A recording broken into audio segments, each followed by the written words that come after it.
Good evening, friends, and welcome back to Boring History for Sleep. Tonight, we'll drift through candle-lit corridors, across dusty galleries, and into the curious quiet of Renaissance workshops. So, go ahead, dim your lights, settle under your blanket, feel the gentle weight of it anchor you in comfort. Take a slow breath in and let it out softly. If this calm journey helps you unwind, you can tap like or subscribe, only if it feels right, and only when your eyes are already heavy. Tonight's story is The Mona Lisa Mystery, Napoleon's favorite painting. It's a tale of paint and patience, of secrets hidden beneath layers of varnish, and of how a small portrait wandered from a Florentine studio to become the quiet heartbeat of the Louvre.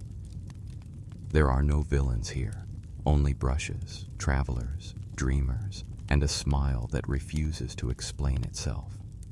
Now, as the world outside grows still, let us begin.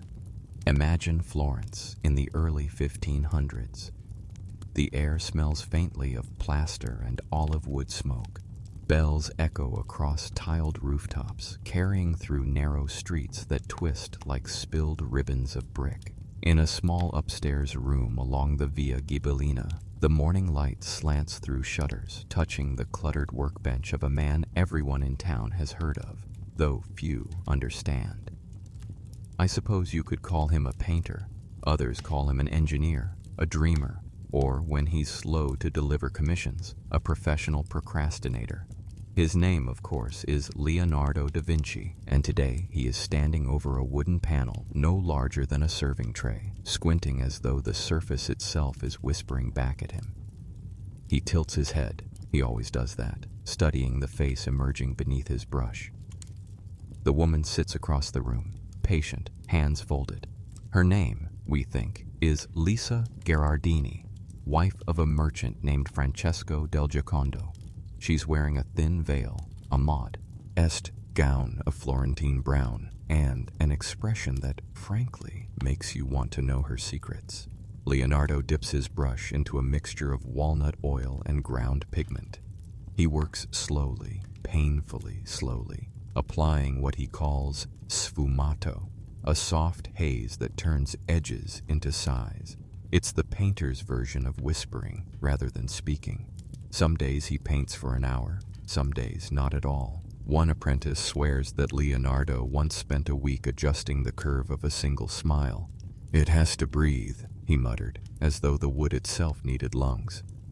Outside, Florence is noisy with commerce. Silk merchants haggling, blacksmiths clanging, pigeons cooing from roof tiles. But inside Leonardo's studio, time behaves differently. It stretches like warm wax. You can almost hear the soft scrape of bristles, the quiet drip of oil into a lamp, and the faint hum Leonardo makes when he's thinking. It's not a tune exactly, more a vibration, as if he's trying to keep his ideas from flying away. Sometimes he pauses to write backwards in his notebook, recording recipes for varnish or sketches of imaginary flying machines. He's the kind of man who, when asked to finish a portrait, invents an entirely new method of blending light instead. As I picture him, I imagine the faint tick of a wooden clock in the corner, a reminder that time is still passing even for geniuses. And yet, the painting resists completion. It's as if Leonardo and the lady have entered into a polite standoff. She refuses to reveal more, and he refuses to let her go. When the afternoon sun fades, the painter steps back, tilts his head again, and smiles faintly. "She's alive," he murmurs. Then he sets down the brush, walks to the window, and watches the shadows lengthen over the Arno. The portrait waits on the easel, half finished, but somehow already eternal. Years later, the painting travels. Leonardo, ever restless, leaves Florence for the French court of King Francis I. He brings the portrait with him, rolled in linen perhaps, or carried under his arm like a beloved pet. The French king provides him with a residence called the Château du Clos Lucé, a stone manor connected by underground passage to the royal palace at Amboise. There, surrounded by gentle French hills, Leonardo lives out his final years. He tinkers with hydraulics, designs stage sets, and occasionally wanders through the gardens muttering about geometry. The little portrait of the Florentine woman hangs nearby, still quietly smiling. When Leonardo dies in 1519, the king, grieving, admiring, or perhaps both, acquires the painting. For years it remains within royal collections, moving from chateau to chateau like a treasured keepsake. It's said that Francis hung it in his bathroom at Fontainebleau, though that's likely an exaggeration. Even kings prefer not to bathe under a gaze that follows them so precisely. Centuries drift by. Paintings come and go, wars rage and quiet again, but the portrait endures, darkening gently under layers of varnish. Then, in the early 1800s, another man takes notice. Short, intense, with a penchant for dramatic gestures and an empire to match his ego. His name is Napoleon Bonaparte. Now, Napoleon is many things: a military strategist, a political reformer, and, surprisingly, an art enthusiast with a soft spot for Renaissance portraiture. When he sees the small painting of Lisa Gherardini, by then called La Joconde in France, he's enchanted. He has it brought to his private quarters in the Tuileries Palace, where he hangs it above a velvet sofa. Some say he admired the mystery of her smile. Others claim he simply liked that she looked unimpressed by generals. It's an odd sight to imagine, the conqueror of Europe sitting in candlelight, sipping wine and glancing up and then at a woman who has been quietly judging humanity since the 1500s. Perhaps he found peace there, a rare, silent companion in a world of constant command. Eventually, the painting returns to the national collection, finding a home in the Louvre. By the mid-19th century, she has become not merely a work of art, but a kind of cultural talisman. Poets write odes to her, artists copy her, tourists, still in carriages and crinolines, come to stand in respectful confusion before her tiny frame. Yet even then, the world doesn't fully understand the spell. Why her? Why this particular woman, whose hands are folded in such ordinary grace? Maybe it's the patience she represents, the stillness we rarely grant ourselves. Maybe it's that, in her quiet way, she sees through us. When you wake in the city of Paris, it hums like a cat that has recently eaten. The early 19th century Paris hums in candlelight and horse hooves, in shopkeepers sweeping dust from thresholds, and in the far-off call of a newspaper boy shouting about revolutions that already feel old. The Seine glimmers faintly, catching dawn's pale blush, and in the heart of the city stands the Louvre Palace, part museum, part memory, part puzzle box of human ambition. It's morning inside the museum, and you can almost smell it. Dust, varnish, cold marble floors, and the faint tang of oil paint that refuses to die even after centuries. The corridors are half lit by glass ceilings that drip weak daylight onto red velvet walls. A single footstep echoes like a polite cough. Now imagine yourself as the early caretaker. Let's call him Etienne, though his real name might be lost to time. Etienne has a sweeping broom in one hand and a half-eaten croissant in the other. He's a man of simple habits. He polishes marble lions, he scolds pigeons that sneak through the grand arches, and he talks to the paintings as if they were his co-workers. He pauses before the small portrait, the one they now call La Joconde. She's hung modestly between grander works, mythic battle scenes, cherubs tumbling through clouds, muscular men wrestling serpents the size of boats. Next to all that heroic noise, the lady in brown seems quiet, to the point of shyness. "Bonjour, madame," Etienne whispers, straightening her frame just so. She stares back with the same eternal mild amusement. "Another day, I suppose you'll be judging me for my breakfast again." And in that moment, the Louvre breathes. The same air that once carried the sighs of kings now mixes with the scent of croissants and polish. Etienne continues sweeping, unaware that in his small, unhurried routine, he's helping history survive another sunrise. A few galleries away, a group of students gathers. The École des Beaux-Arts has granted them permission to copy the old masters, and they arrive carrying easels, smudged palettes, and opinions about everything. There's young Lucien, who insists that painting should look like a dream, and Marie, who secretly prefers sketching horses, but came today because the Louvre is warmer than her flat. They set up before La Joconde and sigh. "She's smaller than I thought," Lucien says. "They always are," Marie replies. He leans closer. "How do you even paint a smile like that?" "She's not smiling," says another student. "She's listening." They argue quietly, as if afraid the painting might overhear. Each sees something different: affection, melancholy, serenity, boredom. And in that simple act of disagreement, La Joconde performs her oldest trick. She makes people reveal themselves. When the guard strolls by, yawning, the students fall silent. The guard, who has spent 20 years in these halls, never quite looks at her directly. "Don't know what the fuss is about," he mutters. "If you ask me, she looks like she's thinking about unpaid rent." Yet every day, more people stop. Sailors, nuns, American, tourists in tweed, even poets who bring notebooks and lean against the railing, waiting for inspiration to strike, or at least for a good nap. The painting becomes a kind of confessional, and everyone leaves with their own secret interpretation. Outside the museum, the city spins faster. Omnibuses rattle down the boulevards. Coffee steams in tiny porcelain cups, and the Eiffel Tower, still decades away from existence, waits patiently in the imagination of future engineers. Paris is restless, but the painting is not. She remains a still point in a turning world, her varnish darkening, her fame growing slowly, like ivy up a stone wall. In 1852, under Napoleon III, the Louvre receives a grand renovation. The ceilings are scrubbed, the frames gilded anew, and the galleries rearranged. During the chaos, the Mona Lisa is temporarily misplaced, not stolen, not lost, merely unaccounted for. Etienne's great-nephew, now the custodian, writes in his diary, "We found her under a sheet of dust in the corner. She looked quite unimpressed."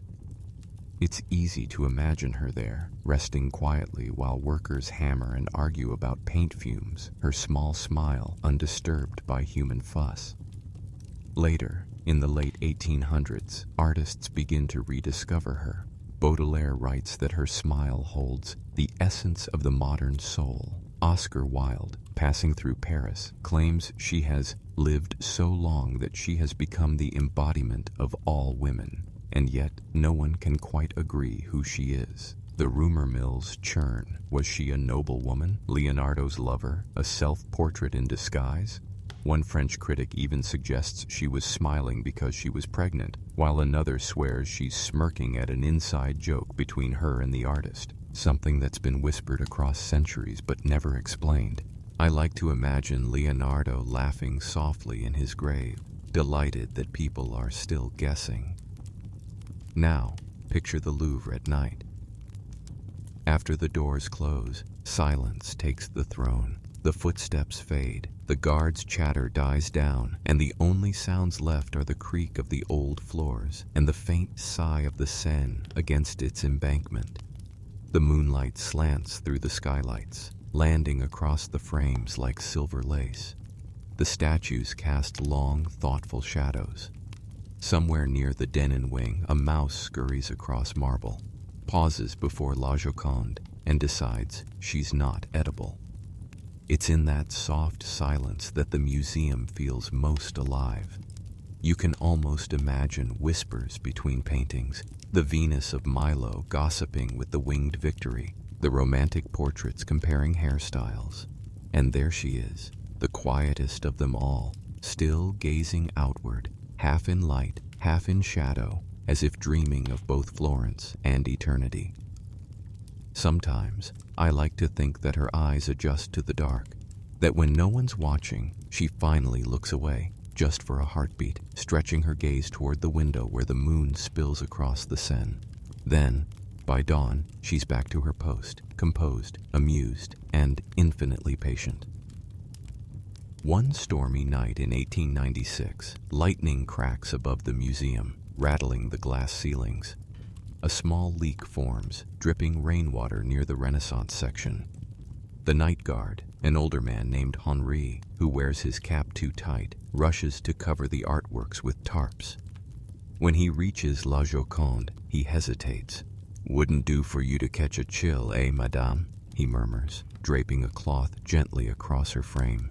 The next morning, when the curators arrive, they find the cloth folded neatly on the floor, the painting completely dry. Henri swears he didn't touch it again. The others laugh, but he never changes his story. Perhaps he dreamed it, or perhaps, as Henri insists in his retirement years, she didn't like the dark. As the 20th century begins to stir, so too does the world's fascination. Newspapers start printing her image. Postcards, advertisements, and even chocolate tins bear her face. She becomes not just a painting, but a personality, quietly famous, politely ubiquitous. Still, in the Louvre, she remains serene, unaware of the celebrity blooming around her. Her smile, if anything, seems to say, "Oh, you again?" There's a strange comfort in her permanence. Empires rise and crumble, fashions change, machines replace horses, and yet La Joconde remains, sitting in her frame as steadily as a heartbeat. If you stand before her long enough, something curious happens. The longer you look, the slower your own breathing becomes. The noise of the museum fades, the murmurs of tourists, the shuffling of shoes, and you start to sense what Leonardo may have felt. That strange hypnotic balance between stillness and curiosity. It's the kind of calm the modern world secretly craves. And so, as we leave the Louvre for tonight, imagine the caretaker making one last round, the echo of his boots fading down the marble corridor. He glances over his shoulder at her, gives a small nod, and turns off the last lamp. The museum exhales. The city outside glows in soft rain, and behind the glass, a painted woman keeps her quiet watch, her half-smile reflecting the last ripple of candlelight. Tomorrow she will meet new faces, hear new languages, and silently outlast them all. And as we close this chapter, let your own eyes rest for a while. The sound of the rain outside the Louvre fades into a steady lull. Imagine the scent of waxed floors, the faint hum of distant bells. We'll continue soon, through theft, fame, and the strange journey that turned a quiet portrait into the world's most recognized face. Now breathe deeply. It begins, as all great mysteries do, on an ordinary morning. Paris, August 21st, 1911. The city wakes to the smell of fresh bread and the sound of carriage wheels on cobblestones. The air carries that particular hum of late summer, warm, slightly dusty, and alive with the promise that nothing unexpected will happen today. Inside the Louvre, the air is thick and still. The museum is closed on Mondays, which means silence reigns. The guards take advantage of the quiet to play cards, polish doorknobs, and complain about tourists. The marble corridors echo with the soft shuffle of janitors' feet, the flick of a duster, and somewhere near the Renaissance wing, the faint creak of a door that was supposed to stay locked. But no one notices. Not yet. Now, let's step closer, softly, so we don't disturb the dust. Down one long hallway lined with portraits of saints and scholars, a man in white overalls moves briskly. He's carrying something wrapped in coarse linen and tied with twine. To the untrained eye, he looks like a maintenance worker, one of many employed to clean or photograph the artworks. His name, at least for today, is Vincenzo Peruggia. Peruggia is Italian, short, quiet, and perpetually slightly dusty, as if the Louvre itself has claimed him. He's been working here for a while, helping to install protective glass cases for artworks. No one pays him much attention, which is precisely why this morning no one questions him when he strolls out of the museum with a wooden panel tucked under his arm, wrapped neatly like a package of lunch bread. The Mona Lisa has just left the building, but let's not rush. We'll stay inside the museum a little longer, where the theft is not yet a theft, just an absence waiting to be discovered. Tuesday morning, the museum reopens. Visitors shuffle in, teachers herd students, and guides rehearse the same sentences they've said 100 times before. Somewhere around 11 a.m., an artist named Louis Beyrud arrives, easel under arm, to paint a copy of the Mona Lisa. He walks straight to her usual spot on the wall between two Titian masterpieces. He stops, blinks, tilts his head. The frame is there, empty. 4 small brass pegs where a woman once smiled are now catching the light like exposed teeth. He says softly, perhaps assuming the painting has been taken for cleaning or photography. He asks a guard when it will be back. The guard shrugs. They send for a supervisor, who sends for a curator, who sends for the head of security. Within minutes, the Louvre ripples with panic. The corridors that yesterday were hushed now echo with running footsteps and urgent whispers. The great palace of art, centuries old, is suddenly wide awake. By afternoon, it's official. La Joconde is missing. The news spreads faster than spilled wine. The police arrive, flustered and sweating under their bowler hats. They question everyone, guards, cleaners, painters, even the pigeons if they could. Doors are sealed, packages opened, pockets checked. For the first time in history, the Louvre feels less like a museum and more like a crime scene. Paris reacts the way only Paris can, with a mix of outrage, poetry, and gossip. Newspapers scream, "The Mona Lisa stolen!" One satirical paper adds, "Perhaps she finally grew tired of smiling." In cafes along the Seine, theories bloom like overwatered flowers. Some say it was the Germans, because of course it's always the Germans. Others blame art students, anarchists, or even the museum's own staff. A few romantics whisper that she simply walked out to find Leonardo. Let's pause here. Imagine the Louvre that night, the echoing halls, now roped off and guarded, every shadow suspicious. The air smells of wax, old paint, and the faint metallic tang of anxiety. In the darkness, the empty Frau. Aim waits on the wall, its outline pale where the painting once hung. It's strangely poignant. The space itself seems to mourn her. Even the guards, gruff men who used to joke about her small size, speak in whispers now. They check the corners again and again, as if she might simply reappear, slightly embarrassed, like someone returning from a long nap. Meanwhile, Perugia sits in his tiny apartment not far from the museum, staring at the wrapped panel leaning against his wardrobe. The apartment smells of sawdust and soup. The walls are close, the ceiling low. The world outside continues, but he's suspended in a strange, quiet bubble of guilt and awe. He unwraps the package once, briefly, to look. There she is, still smiling, even here, in this cramped little room above a cobbler's shop. The light is bad, the wallpaper is peeling, and yet the painting looks completely unbothered. Perugia doesn't see himself as a thief. In his mind, he's a patriot. He believes Leonardo's masterpiece belongs to Italy, not to France. "They took her," he mutters. "I'm just bringing her home." He plans to return her one day, triumphantly, to Florence. But first, he needs to find the courage, and perhaps a buyer who understands what he's done. Days pass, then weeks, then months. The world searches, and she waits, quietly hidden behind a false panel in a cupboard, listening to the muffled heartbeat of Paris. Back in the Louvre, the absence becomes its own phenomenon. Visitors come not to see her, but to see where she was. They stare at the empty space as though it might tell them something. It's human nature, I suppose, to find meaning even in nothingness. One journalist writes, The Mona Lisa has never been more present than in her absence. Even Picasso gets questioned. Yes, that Picasso. The young Spanish artist is hauled in by police after a tip that he once owned stolen sculptures from the Louvre. He's furious, insulted, but secretly a little thrilled to be part of the mystery. He denies everything, of course, and is released. Later, he paints new portraits of women with crooked smiles.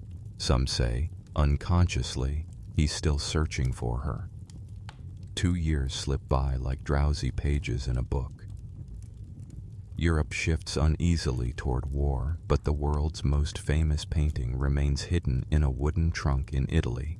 Perugia, meanwhile, grows increasingly restless. He moves from one small town to another, carrying his treasure like a secret heartbeat. In 1913, he finally writes to an art dealer in Florence, offering to return the painting, for a modest sum, naturally. The dealer, cautious but intrigued, arranges to meet him at the Uffizi Gallery. Picture the scene. A cold December morning, Florence veiled in fog, the Arno flowing like liquid pewter.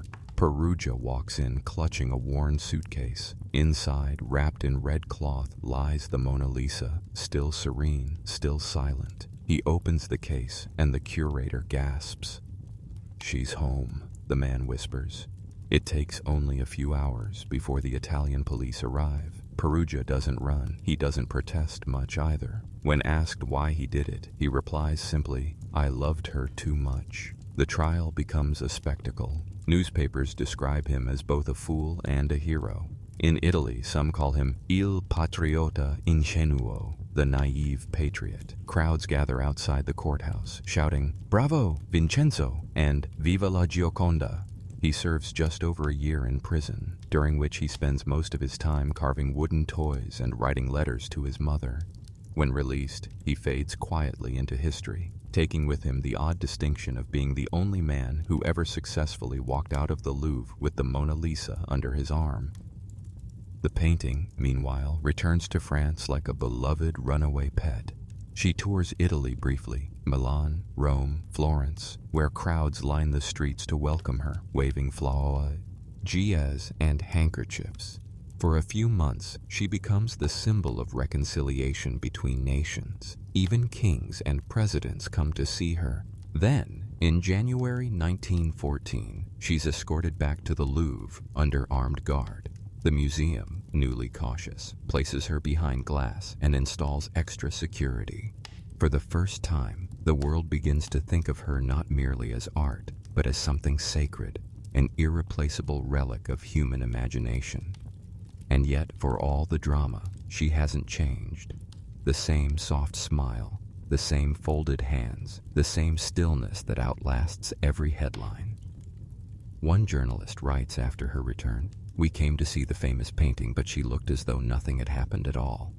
That's the heart of it, isn't it? The world spins faster every year, empires rise and collapse, technology hums, but she remains unmoved, like a lighthouse in a storm of human noise. Perhaps that's why we find her so hypnotic. She reminds us that stillness can be powerful, that mystery can be gentle, that some smiles don't need translation. So now, as you lie there listening, imagine that moment in 1914 when she's rehung at last. The gallery lights glow softly, the crowd murmurs, and a single guard wipes his eyes without knowing why. The painting hangs quietly, her gaze steady as ever, as if whispering, "I was only away for a moment." The footsteps fade, the doors close. The Louvre exhales again, slower this time, older, wiser. Outside, Paris settles into twilight, the bells of Notre Dame tolling the hour, the river murmuring like a lullaby. And somewhere in the hush of the museum, the Mona Lisa resumes her endless watch, untouched by time, by thieves, or by the noise of the world. And as we leave her there for now, let your breath slow with hers. In the next chapter, we'll drift through the strange rise of her modern fame, the photographers, the crowds, and the quiet loneliness of being loved by millions. For now, rest with the sound of footsteps fading in marble halls. and the ghost of a smile that never quit. E disappears. If you were to visit Paris in the middle of the 20th century, let's say around 1950, you'd find a city still rebuilding itself, but refusing to lose its sense of romance. The air smells faintly of wet stone and roasted chestnuts. The cafes are full of poets who don't pay their bills, and the bridges hum with accordion music that sounds both happy and heartbroken at once. And in the center of all that beautiful noise, behind tall glass and quiet guards, the Mona Lisa waits. Her new home inside the Louvre is brighter now. Electric lights hum softly where once candles flickered. The air is regulated, the crowds slightly more polite, and her glass case reflects 1,000 small faces every hour. For centuries, she had been the quiet companion of scholars and kings. Now she belongs to everyone, including school children with sticky fingers and tourists with new cameras that go click like curious birds. It's the age of photography, and the painting, this woman who has never moved, suddenly travels everywhere at once. She appears in magazines, postcards, advertisements. Her smile is stamped onto soap wrappers, luggage tags, even tea tins. The world, it seems, cannot get enough of her. If Leonardo could see it, he might chuckle softly, then take notes on how to improve the printing press. The crowds grow thicker each year. A line forms outside the Dinan wing that snakes past marble statues and echoing staircases. People shuffle forward, cameras ready, rehearsing their poses. When they reach her at last, they often freeze. She's smaller than they imagined, older, darker, quieter. Some people gasp, others tilt their heads like curious sparrows. A few whisper to each other, "That's it." But then it happens, the moment of connection. For a second or two, each visitor meets her gaze, and the noise of the crowd seems to thin out, replaced by a gentle hum of curiosity. Something about her patience disarms them. It's as if she's saying, "I've been waiting, but only because time means nothing to me." The guards, of course, see this every day. They develop a kind of affection for her. One, an elderly man named Marcel, likes to chat with her during quiet mornings before the crowds arrive. He leans on his broom and sighs. "You've got it easy, madame. No lunch breaks, no taxes, no in-laws." She says nothing, as usual. Marcel sometimes brings her small updates from the outside world. Football scores, the latest scandal, the price of baguettes. "They're saying a man painted his kitchen blue and called it modern art," he mutters one morning. Can you imagine? Her expression, naturally, remains serene. But fame is a tricky gift. By the 1960s, she's no longer just a masterpiece. She's a symbol of culture, mystery, even marketing. Andy Warhol turns her into pop art. Salvador Dali gives her a mustache. Songs are written about her. Perfume bottles borrow her name. The quiet lady from Florence becomes an icon in a world that suddenly refuses to sleep. And yet, through it all, she never changes. She doesn't blink when cameras flash. She doesn't frown when postcards distort her colors. She simply remains, watching, listening, surviving every interpretation. Maybe that's the secret of her power. She doesn't demand attention. She simply absorbs it, turning noise into calm. In 1963, something remarkable happens. The President of France, Charles de Gaulle, agrees to end the painting to the United States. The news makes headlines around the world. The Mona Lisa will leave her home once again, this time in a custom-built, temperature-controlled crate lined with velvet and surrounded by armed guards. She travels aboard an ocean liner called the SS France, escorted like royalty. Newspapers track her every wave. One reporter writes, "The most famous woman in the world is seasick." When she arrives in New York Harbor, the Statue of Liberty might as well be applauding. Her American tour becomes a sensation. In Washington, crowds stretch for blocks outside the National Gallery. Men remove their hats. Women whisper as if in church. A janitor, years later, would recall, "I never saw so many people staring at one little smile. It was like she hypnotized them."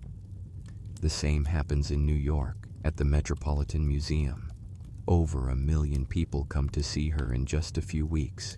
They shuffle past in organized lines, clutching pamphlets that say, "Do not stop, do not touch."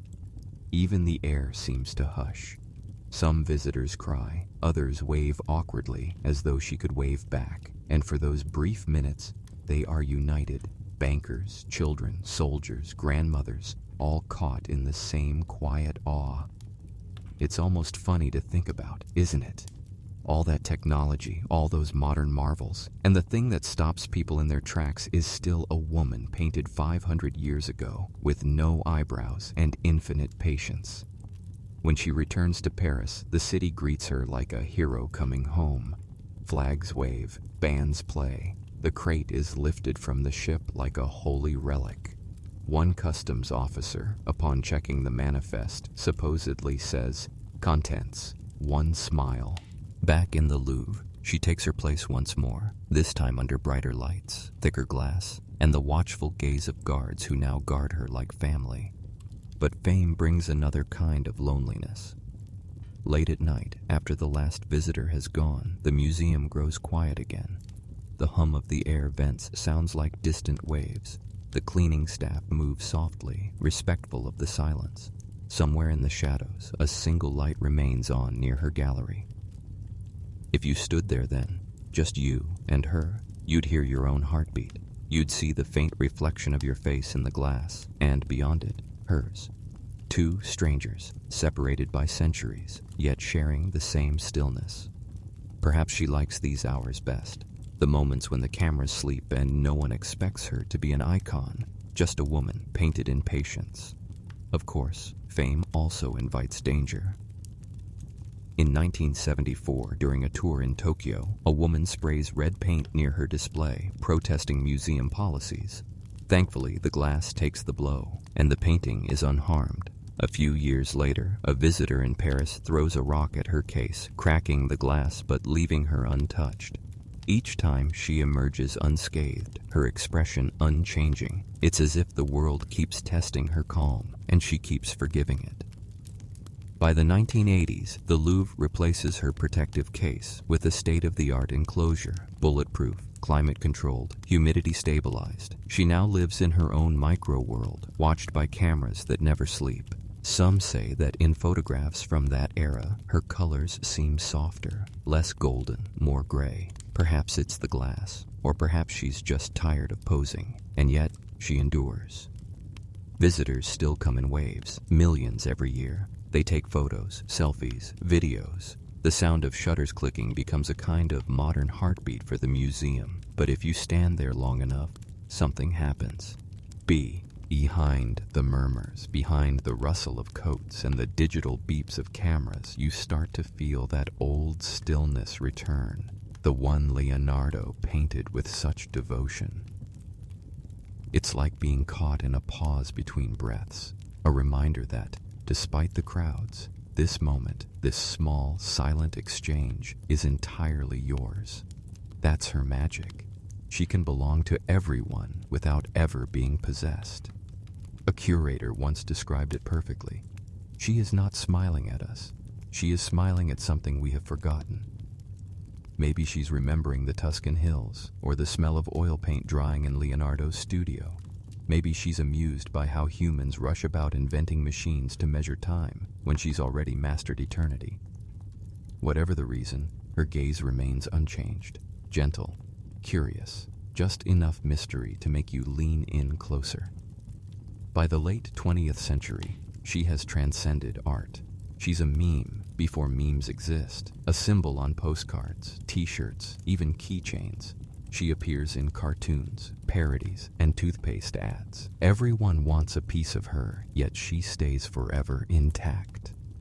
There's something almost meditative about that. In a world obsessed with speed and novelty, the Mona Lisa remains a slow heartbeat, a reminder that stillness can outlast every revolution. It's why she fits so perfectly in a sleep story, isn't it? Because she teaches, without saying a word, that calm is powerful, that curiosity need not be loud. So, as this chapter drifts toward its quiet close, picture the Louvre after hours once more. The gallery's dark, the glass gleaming faintly in the moonlight. A single guard yawns, checks his watch, and whispers, "Bonne nuit, madame." Outside, Paris hums with life, bicycles clicking over cobblestones, the scent of bread rising from midnight bakeries, the river whispering against its banks. Inside, behind her glass, the Mona Lisa remains exactly as she was, calm, amused, and endlessly patient. Maybe she's smiling at us because she knows something simple, that beauty doesn't need to shout, that mystery doesn't need to move.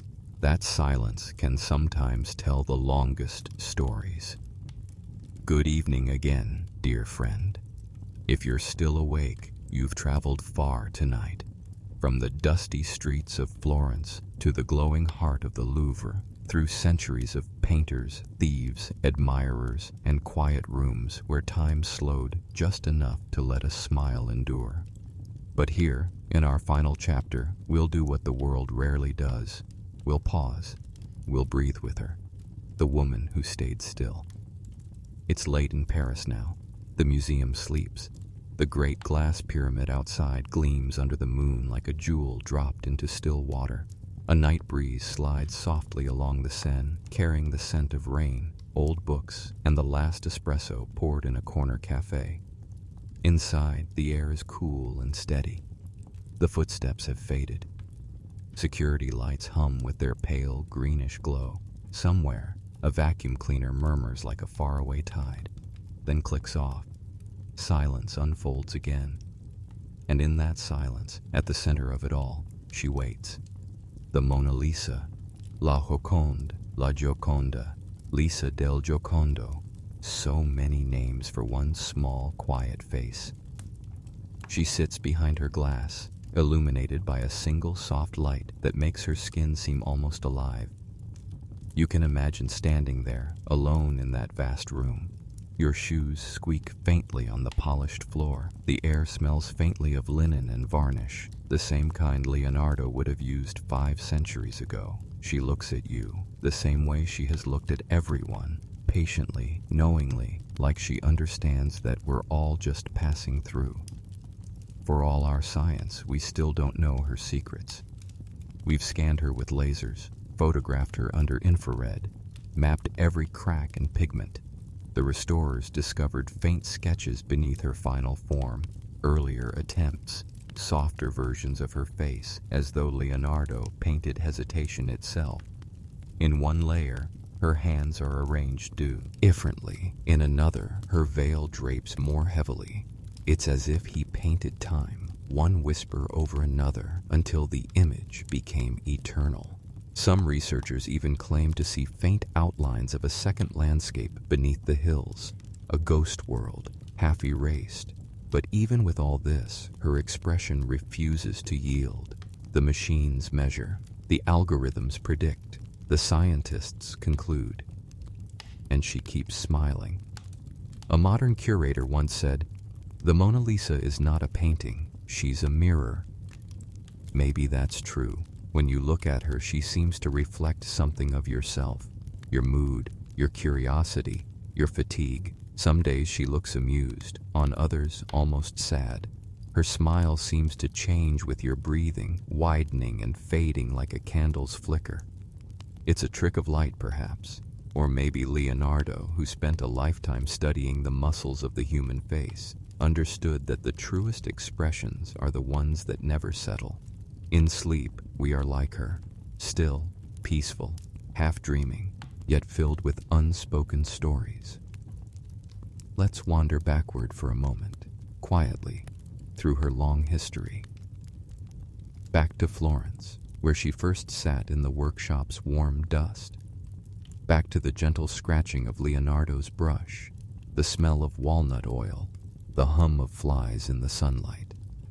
He might have said, "Hold still," and she might have smiled, because she knew he would never truly finish. Then forward, to the Chateau of Kings, to Napoleon's bedroom, to the halls of the Louvre, to a thief's small apartment in Paris, to ocean voyages, to crowds with cameras, to the endless gaze of people searching for something inside that calm face. It's strange, isn't it? How a painting that never moves can travel farther than any explorer. And what of her creator? Leonardo once wrote that painting is a way of keeping time still, of turning fleeting beauty into an echo that doesn't fade. He studied the curves of rivers, the arcs of birds in flight, the way candle smoke folds upon itself. He saw patterns in everything, even in silence. Perhaps that's why his most famous work feels alive, because it carries his patience, his curiosity, his quiet love for the world. Every brushstroke is a kind of breath. When you look long enough, you can almost feel him there behind the layers of pigment, still whispering, still learning, still asking questions with his hands. These days, millions visit her each year. They arrive from every continent, speaking dozens of languages. They lift their phones, hold them up, and capture her image again and again. But she doesn't seem to mind. In some ways, the digital flash is just another kind of candlelight, another generation of dreamers trying to catch the same glow Leonardo saw 500 years ago. And maybe, deep down, she understands the reason they come. It's not because she's famous. It's because she's peaceful, because in her quiet, people feel something rare, a moment where time holds still long enough to breathe. If you listen carefully, you might imagine what the museum sounds like after midnight. The glass pyramid creaks softly as the temperature shifts. Somewhere, the echo of footsteps from centuries past still lingers. A janitor hums a tune, unaware that it's the same rhythm Leonardo once tapped with his foot while mixing paints. It's as though the past never truly leaves, it just learns to hum along with the present. And in that harmony, faint, delicate, eternal, the Mona Lisa smiles. Now, imagine her perspective. She's watched everything: powdered wigs and powdered coffee, muskets and moon landings, revolutions and selfies. She's seen the city change, languages evolve, and generations fall in love, grow old, and vanish. And yet, not once has she looked away. There's something deeply comforting in that thought, that through all the noise, all the progress, all the wars and wonders, one expression has remained perfectly balanced, a soft reminder that calm can outlive chaos. Perhaps that's why, when people finally stand before her, their first instinct is to whisper. She invites reverence without asking for it. A few years ago, a restorer described a moment during cleaning when the lights dimmed unexpectedly. For a few seconds, the room was lit only by the glow of the technician's small lamp. The beam brushed across her face, and he said it felt like she was breathing. Not literally, of course, but in that delicate balance between shadow and light. Her face seemed to move, alive with something he couldn't name. When the lights returned, he stepped back and said softly, "We are the ones fading. She remains." And so she does. Through every attempt to decode her, parody her, claim her, she stays still. Unbothered by our curiosity, our affection, our endless need to define her. She simply is.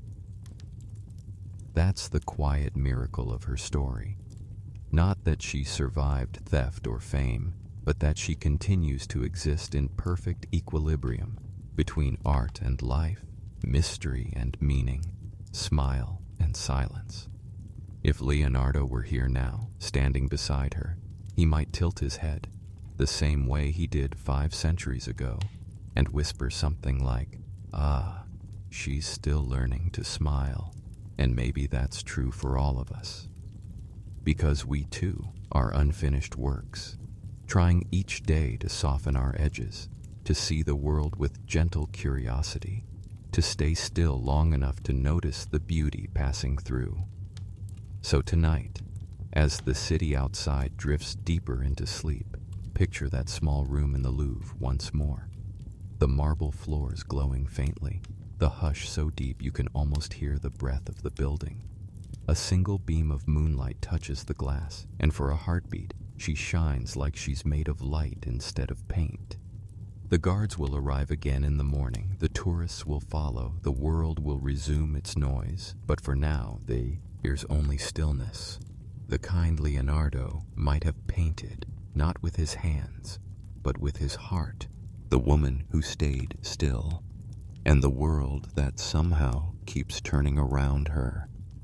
And now, dear listener, it's your turn to be still. Let her calm spill into your thoughts. Let your breathing slow. May the memory of that smile follow you gently into dreams, soft, steady, timeless. If this little journey helped you unwind, you can tap like or subscribe, only if it feels right, and only if your eyelids aren't already too heavy. Thank you for wandering through history with me tonight. May these quiet memories guide you into peaceful sleep. Sweet dreams, friend. Until next time, good night.